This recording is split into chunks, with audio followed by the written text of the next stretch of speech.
Now it's time to look at an inside roll, and with the rolls, they're in a sense somewhat like banjo rolls, where instead of doing an arpeggio that we've discussed at one point, where your fingers flow in an order, it's a single thumb and then a group of fingers, or a pinch pattern where you strike two at the same time.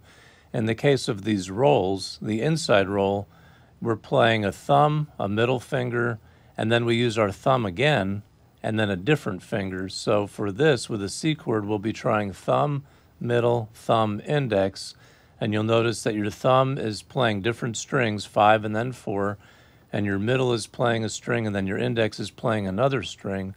So the sequence of strings will go 5, 2, 4, 3, and you'll pluck it with thumb, middle, thumb, index, or P, M, P, I. So let's give that a try with a C chord and examine the inside roll.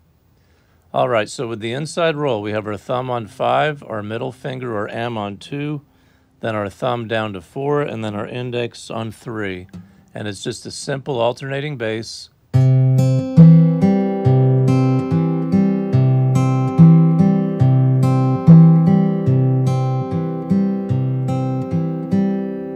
Okay, that's all it is, and let's try it a little faster.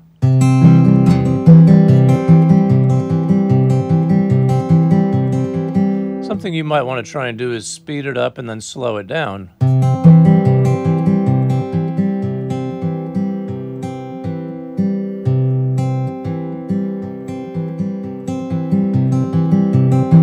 Like that. Okay. Now that we've talked about an inside roll and you watched how I ebbed and flowed the speed, you can start slow, you can go faster, but I would definitely suggest that you use a metronome and set the metronome on a slow speed and then advance the clicks on the metronome. Let's say, for example, you start on 80, then you might bump it up to 82, then 84, and so on, and find what your limitations are and practice that flow of going up and down in addition to playing each string with an equal amount of power. And sometimes you can try and strike one purposely a little stronger than the other, 3, and that'll give you some note definition, or what I like to call a 3D effect. And the other thing to keep in mind is I used my middle and index, but you can do it with middle and ring, and you can do it, I'm sorry, ring and middle, and then you can do it with ring and index. So you can either, for an inside roll, say middle index, or ring middle, or ring index.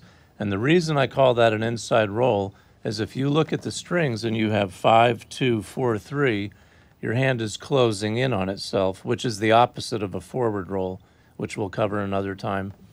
All right, have fun with that, and then we're going to try this inside roll with some simple progressions.